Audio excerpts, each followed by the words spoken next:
Haleluya Tuhan. Bapa, terima kasih Tuhan untuk Engkau bertahta di atas pujian kami.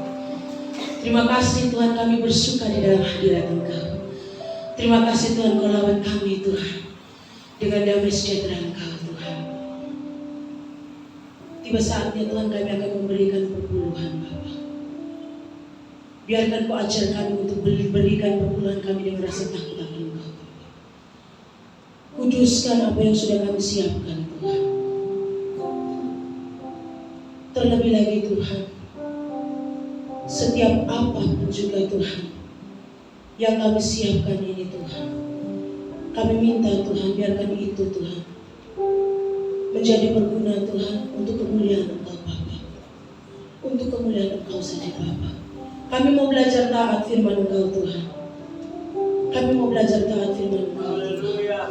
Terima kasih Bapa, terima kasih Tuhan Yesus.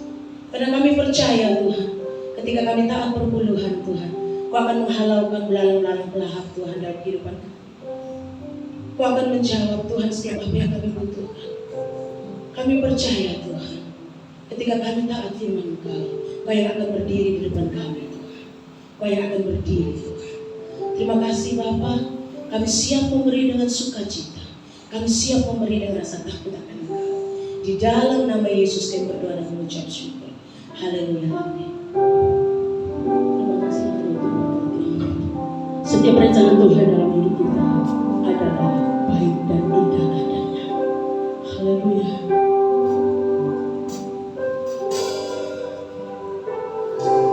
Jalanmu tak terselami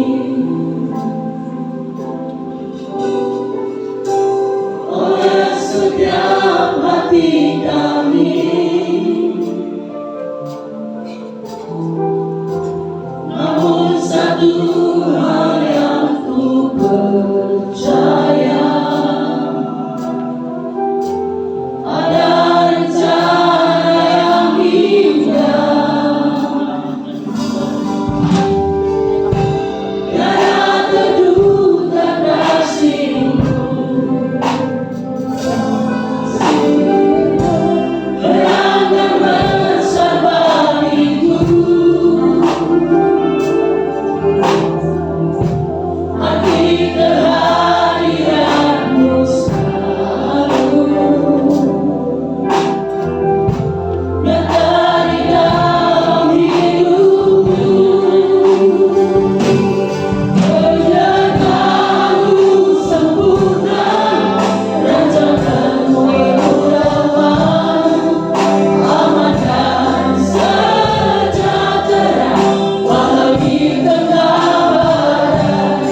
Di hadapan hadirat-Mu kami umat-umat-Mu datang. Kami bangga karena kami punya Tuhan yang selalu menyertai kami. Kami beri hormat kepada Engkau Tuhan. Kami beri pujian pengagungan kami bagi-Mu. Waktunya bagi kami untuk mendengar akan suara manis, yaitu kebenaran firman-Mu. Roh Kudus berkarya dalam setiap kehidupan kami. Ini hamba dengan segala keterbatasan hamba, tetapi hamba percaya Engkau Tuhan tidak pernah terbatas.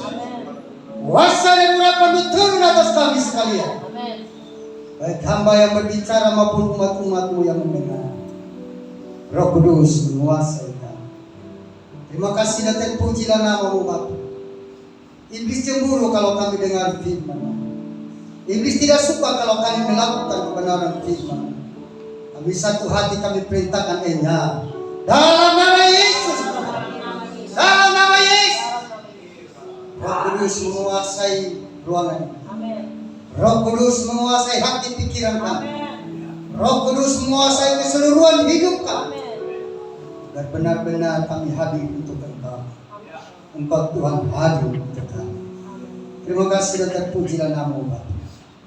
Jam pemberitaan kebenaran firman Tuhan, dari permulaan, pertengahan sampai akhir, kami percayakan jadi di dalam nama Tuhan kami Yesus Kristus. Semua yang siap mendengar kebenaran firman Tuhan bersama saya katakan amin. Amin.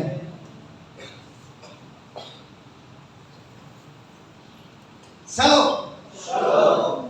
Sekali lagi shalom. Shalom. Bapak Ibu, saudara-saudari yang saya kasih dalam kasih Kristus,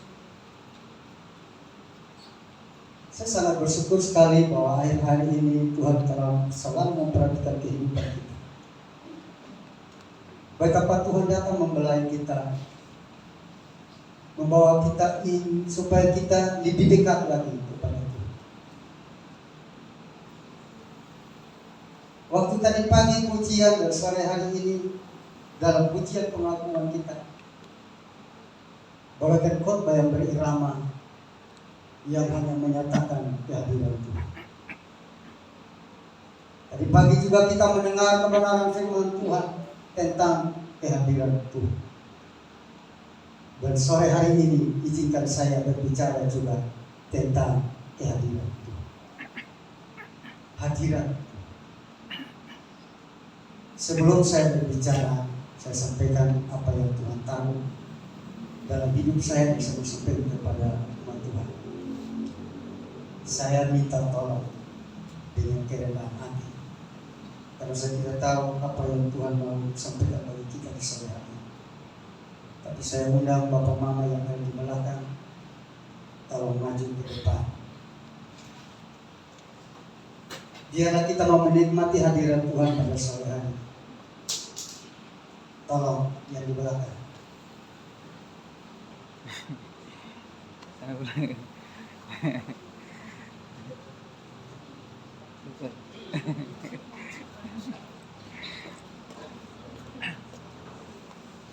Apa itu hadirat Tuhan, Bapak? Hadirat Tuhan itu adalah hubungan yang intim kita dengan Tuhan dalam keseharian. Saya coba-coba, saya berdoa, Tuhan kuasai hati saya, kuasai pikiran saya, kuasai perasaan saya. Karena sore hari ini saya mau berbicara tentang hadirat Tuhan.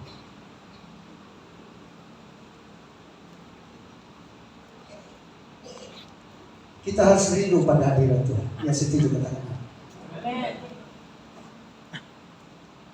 Kita harus cinta hadirat Tuhan.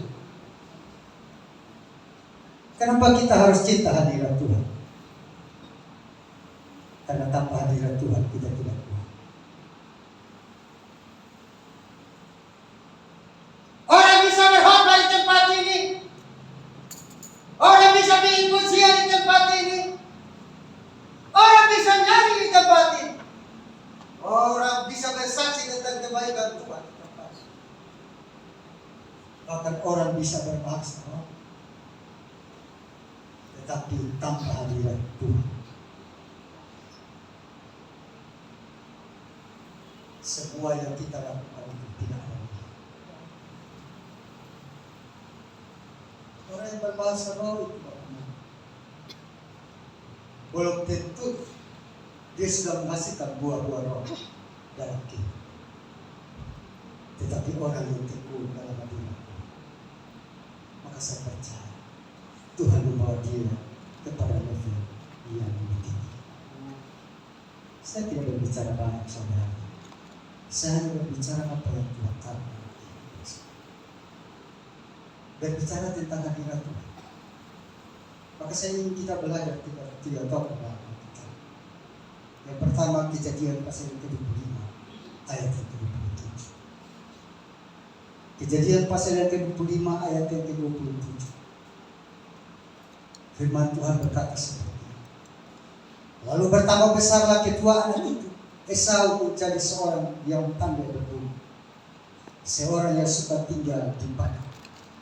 Tetapi Yakub adalah seorang yang tenang, yang suka tinggal di kemah. Yang saya mau sampaikan pada kita pada sore hari ini tentang pribadi Tuhan. Yakub adalah seorang yang tenang, yang suka tinggal di kemah. Berbicara tentang bagaimana kita memulai membangun satu hubungan dengan Tuhan. Yakub itu suka tinggal di kemah. Yakub itu lebih tenang, lebih senang ada di kemah daripada dia pergi berburu. Kenapa dia harus ada di kemah? Karena dia membangun hubungan yang intim dengan Tuhan. Bukan hanya saja itu, Yakub membangun hubungan yang intim dengan Tuhan. Tetapi dikatakan dalam Bilangan pasal yang ke-24 ayat yang ke-5. Bilangan pasal yang ke-24 ayat yang ke-5. Di situ jelas kemah kediaman daripada. Apa membuat kemah kediaman daripada itu? Karena ternyata dia membangun hubungan. Kenapa orang merasa tidak nyaman ketika ada di gereja? Kenapa orang merasa bosan ketika dia ada di gereja? Kenapa sehingga orang itu rasa ngantuk ketika ada di gereja? Ketika orang bisa mengata-ngatai seorang pemimpin pujian, dia tidak maksimal di dalam pemimpin pujian. Kenapa sehingga orang bisa mengata-ngatai seorang pembicara kebenaran firman Tuhan, dia tidak bersiap? Khotbahnya tidak keluar.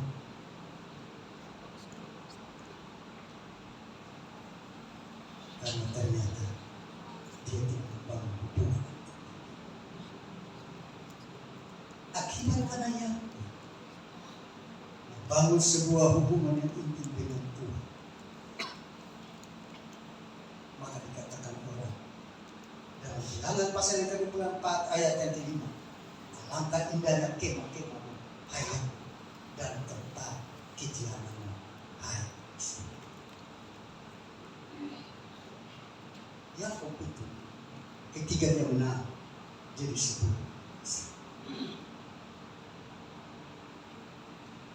Waktu kita memilih membangun hubungan yang intim dengan Tuhan, waktu kita memilih ada di hadapan hadirat Tuhan, maka percaya Tuhan akan memberkati kita. Rahasia daripada Yakub itu diberkati dengan hak keseluruhan. Padahal kalau mau dibilang bahwa Yakub itu bukan anak Yasuf, dia anak yang bus. Tetapi kenapa ketika berkat itu mau diberikan, yang harusnya diberikan kepada Esau sebagai anak Yesus. Tetapi kenapa sehingga Esau tidak mendapatkan berkat? Karena ternyata Esau tidak. Yang ada hanyalah Yakub suka akan hadirat Tuhan. Orang yang suka akan hadirat Tuhan, maka dia diberkati Tuhan. Amin. Amin. Orang yang suka akan hadirat Tuhan, maka berkat Tuhan itu ada mata yang akan jalan kepada orang tersebut, dan melalui berkat ini dia tidak salah jalan, tetapi dia akan jalan menuju orang yang selalu membangun hubungan yang intim. Kemah itu tidak lain. Kemah hanya berbicara tentang bagaimana kita membangun hubungan yang intim dengan Tuhan. Waktu kita membangun hubungan yang intim dengan Tuhan, maka percaya kita akan diberkati. Pokok yang kedua, kita belajar daripada raja. Mazmur pasal yang ke-84 ayat yang ke-10 bagian A. Lebih baik satu hari ada di dalam rumah daripada 1000 hari atau 3 tahun ada di tempat. Ya. Sebab lebih baik satu hari di pelataranmu daripada 1000 hari di tempat lain. Lebih baik berdiri di ambang pintu rumah Allahku daripada dia di kemah orang fasik. Kalau ini dikatakan oleh seorang yang biasa-biasa saja, maka itu cocok. Kayak kita ini. Tetapi ini seorang raja yang berkata lebih baik satu hari di pelataranmu daripada 1000 hari di tempat. Kenapa saya bilang cocok untuk kita yang bukan raja?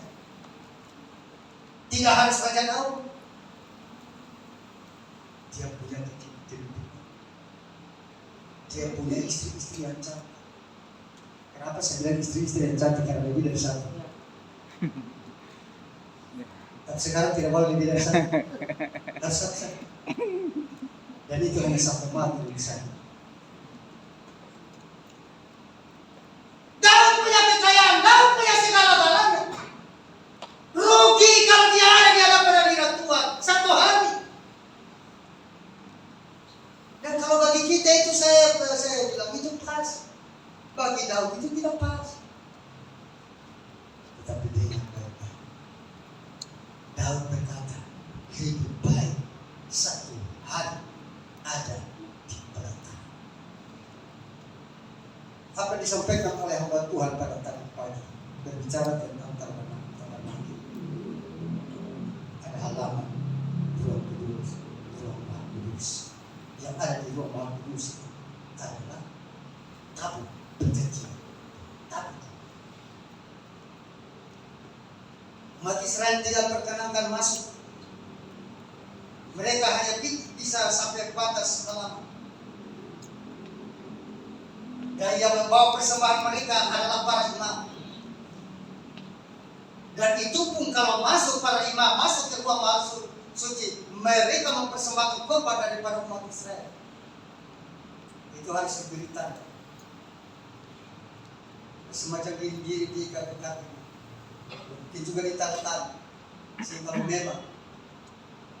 Karena dia mempersembahkan persembahan itu kalau ada dosa dan tidak keluar kita keluar. Karena sudah mati.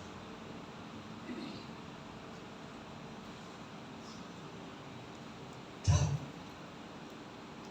tidak mengejar akan apa yang sudah ada di depannya, yaitu harta dengan segala yang dimiliki. Tetapi yang dikejar ternyata kedudukan. Yang baik itu bukan kedudukan. Menurut Daud, yang baik itu bukan kekayaan. Menurut Daud, yang baik itu bukan istrinya yang cantik. Tetapi menurut Daud, yang baik itu adalah ada di rumah Tuhan. Apa yang membuat Daud itu sampai dia berkata lebih baik satu hari ada di dalam rumah Tuhan? Karena ternyata ada dalam rumah Tuhan dia nyaman. Seperti aku, dia tenang. Daud waktu ada di hadapan hadirat Tuhan, dia suka cita. Bebannya terlepas. Kenapa? Karena dia membangun hubungan yang intim dengan Tuhan. Kalau kita disuruh pimpin ya, ini dia bilang lebih baik satu hari daripada 3 tahun bekerja siang hari malam tidak ada waktu. Ternyata dari 1 hari ada di hadapan hadirat Tuhan jadi berbeda daripada 3 tahun kita ada. Amin. Amin.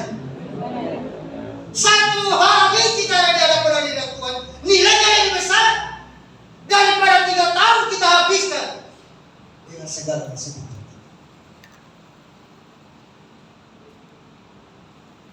Kalau bagi saya berpikir secara logik, yang rugi. Kalau dia memilih ada di hadapan diri, tetapi ini yang terbaik. Kenapa dia memilih ada di hadapan diri? Amos pasal yang ke-5 ayat 4 sampai pada ayat 3. Sebab begini firman Tuhan, jangan Tuhan maka kamu hidup. Ternyata Bapak yang baik itu datang dari Tuhan. Kebaikan manusia bisa diukur oleh waktu. Kebaikan manusia bisa diukur oleh keadaan. Waktu dia kaya, waktu dia sukses. Tapi kalau kekayaan tidak ada, atau kalau bisa hilang lenyap. Tetapi kebaikan Tuhan dan sekarang kekal untuk selamanya. Daud tahu itu sehingga dia memilih lebih baik ada di pelataran Tuhan daripada 3 tahun atau 1000 hari di tempat. Sebabnya karena ini yang terbaik, Daud memilih sama seperti Amos katakan, sebab beginilah firman Tuhan kepada bangsa, carilah maka kamu akan. Bukan hanya itu Bapak, karena Daud punya cinta akan Tuhan. Daud suka akan Tuhan. Daud suka akan Tuhan. Daud suka akan Tuhan yang bukan saja hanya sebatas Tuhan, tapi Daud mengibaratkan Tuhan itu sebagai pujaan hati. Tidak lihat satu detik pikiran yang minta ampun. Tidak lihat 1 menit pikirannya tidak terluka. Tidak lihat 1 hari, 1 minggu, 1 bulan, setahun tidak terluka. Daud mengibaratkan Tuhan itu sebagai pujaan hati. Orang yang ada di hadirat Tuhan, maka dia diberi kekuatan. Daud itu dari remaja sudah takut akan Tuhan, sudah kenal Tuhan. Karena dia kenal Tuhan, dia mengandalkan Tuhan. Pasal ayat 23 atau 32 itu yang berbicara tentang Tuhan bagaimana. Dalam berbagai alamat sekali, katamu dan engkau itu yang menyertai. Tokoh yang ketiga, yang terakhir, berbicara tentang Samuel.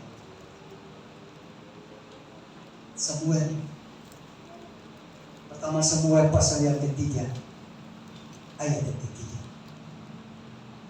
Dalam pertama Samuel pasal yang ketiga ayat yang ketiga, lampu rumah Allah bolong lagi pada Samuel telah tidur di dalam bait suci Tuhan depan tamu-tamu.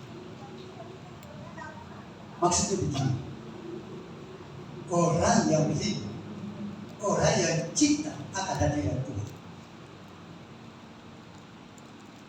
memberi ruang, memberi waktu selalu menikmati hadirat. Samuel ini masih anak-anak, belum tahu siapa itu Tuhan. Dia tidak tahu apa, tetapi karena dia hidup dekat tabut. Dari pagi kita mendengar kebenaran firman Tuhan, tabut Tuhan di ruang Maha Kudus. Ternyata Samuel ini tidur dekat tabut, di mana Tuhan hadir dengan bapak-bapak, orang yang hidup akan hadirat Tuhan. Maka dia dekat akan suara Tuhan akan berbicara kepada orang yang hidup akan hadirat Tuhan. Artinya orang yang membangun hubungan yang intim dengan Tuhan, maka Tuhan akan berbicara kepada. 1 Samuel pasal yang ketiga ayat ke-10 sampai pada ayat ke-15.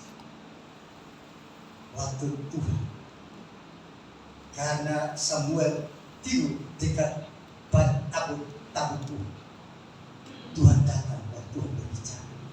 Tuhan panggil dia Samuel.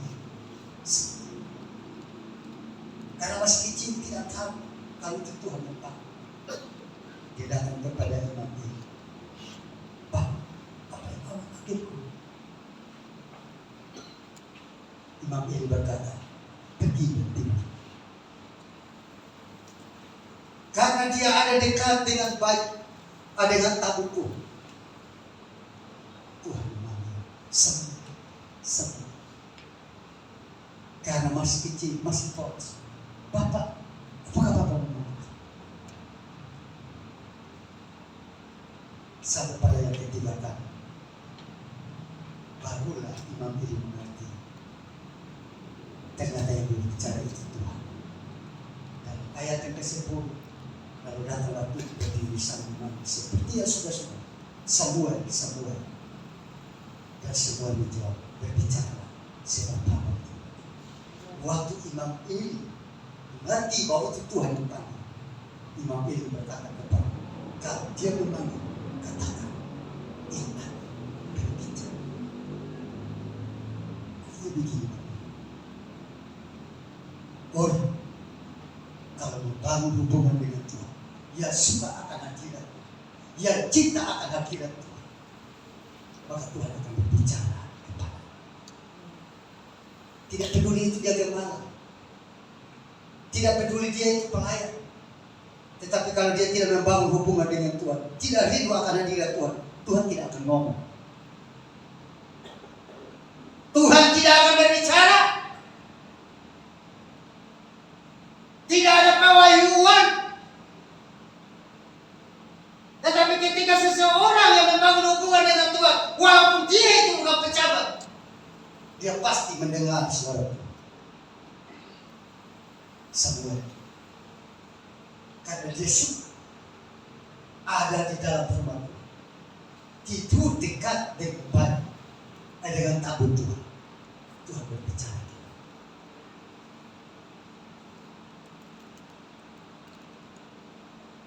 Dari pengalaman yang pertama Yakub dan Isa, ternyata kesukaan daripada Isa yaitu dibunuh. Dia suka daging, Isa juga suka daging. Dari pengalaman daripada Imam Eli dan Samuel, ternyata Imam Eli suka makan daging, banyak makan. Nah, kita mengatakan Imam Eli itu badannya besar.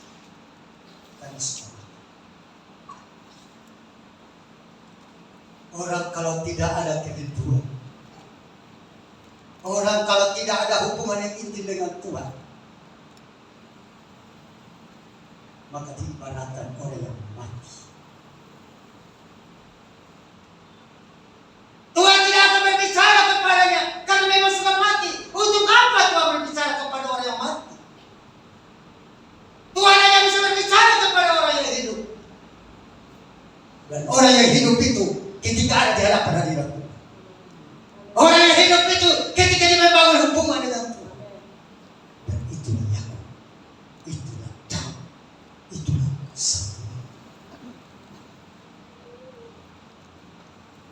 Dengar Bapak, pengalaman daripada semua ya, kembali kepada kita semua pelayan-pelayan. Belajar dari apa yang merupakan pengalaman daripada semua. Imam ini, dia imam. Ia sudah ditabiskan, ia sudah diurat, dan harusnya dia tidak berada di halaman. Orang yang ada di halaman berarti jatuh, bangun, maju, mundur dalam dosa. Dan imam ini bukan di halaman, karena dia seorang imam yang besar. Tetapi Tuhan tidak berbicara. Yang Tuhan berbicara adalah kepada orang yang dekat dengan Tuhan. Itulah semua. Dengar. Tuhan mau waktu kita ada di hadapan hadirat Tuhan, kita membuka hati kita dan kita katakan, ini apa Tuhan berbicara. Dengar Bapak, dalam kita menikmati hadirat Tuhan, tabut Allah berbicara tentang pribadi Tuhan, di mana Tuhan hadir di dalam tabut Allah, tempat yang kudus.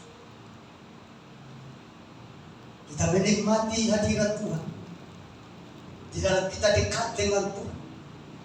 Tetapi jangan lupa bahwa tabut Allah 1 Samuel pasal yang ke-4 berikutnya berkata, tabut Allah dirampas. Artinya begini, dalam kehidupan kita mungkin dengan adanya segala kesibukan kita membuat tabut Allah itu dirampas. Karena kita lebih memprioritas kesibukan kita. Kita pakai alasan ini dan alasan itu. Akhirnya kita biarkan tabut Allah itu dirampas. Tidak ada lagi doa. Tidak ada lagi hubungan yang intim dengan Tuhan. Doa hanya begitu-begitu saja mau tidur. Tuhan Yesus malam hari ini saya mau tidur. Amin. Tuhan Yesus saya bersyukur karena Tuhan sudah jaga saya. Saya sudah bangun dalam keadaan yang sehat. Amin. Tuhan Yesus saya mau makan. Amin. Tuhan Yesus saya mau bekerja. Amin. Yang betul doa kepada Tuhan, tapi tidak merasakan. Doa sekedar doa. Doa sekedar. Apa mau? Waktu tabut Allah itu dirampas oleh orang Filistin, Imam Eli mendengar hal itu. Dia jangan mati leher dipatah. Dengar Bapak, Filistin kalau merampas tabut Allah dalam diri, kesibukan kita merampas akan kerinduan kita untuk selalu ada di hadapan hadirat Tuhan. Alasan-alasan yang tidak pasti, itulah Filistin. Saya ibaratkan itu Filistin. Sebenarnya kita bisa beribadah, tetapi kita kasih alasan. Saya tidak pergi karena alasannya tidak ada uang ojek. Saya tidak pergi karena memang bilet batu. Saya tidak pergi karena memang saya punya badan kurang fit. Saya ibaratkan itu Filistin. Kalau sampai merampas tabut Allah, yaitu bagaimana kerinduan kita ada di hadapan hadirat Tuhan, maka kita menjadi pribadi yang mati. Tidak ada lagi kekuatan, kita tidak diberkati lagi. Yang ada hanya penyuluhan. Kita tidak mendengar akan suara Tuhan lagi. Itu sebabnya Bapak Ibu yang dikasihi Tuhan, pentingnya hadirat Tuhan.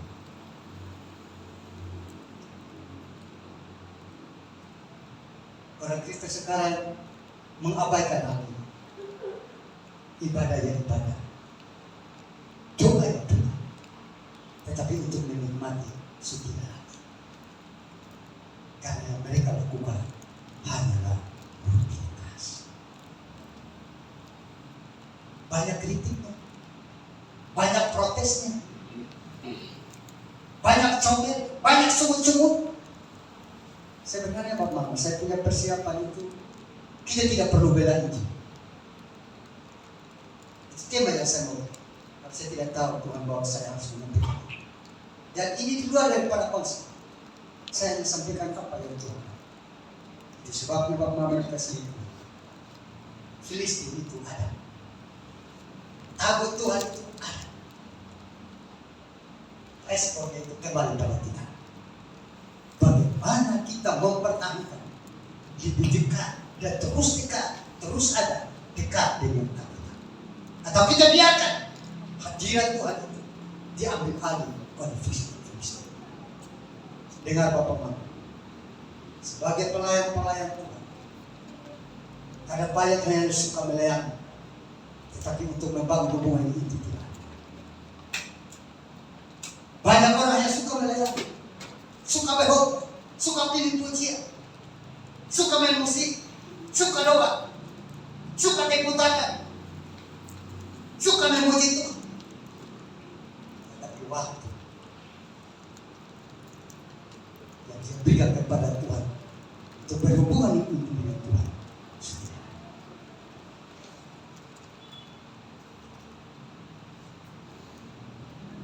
tiga tokoh ini merupakan pembelajaran penting bagi kita. Bagaimana sehingga Yakub itu mendapat berkat keseluruhan karena dia memilih lebih tenang ada di timur. Daud itu kenapa dia menjadi pribadi yang kuat?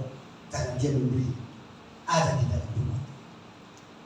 Yang ketiga, Samuel kenapa dia mendengar suara Tuhan? Karena dia memilih dekat dengan Tuhan. Yesus memberkati kita. Mari kita turun di hadirat Tuhan. Di altar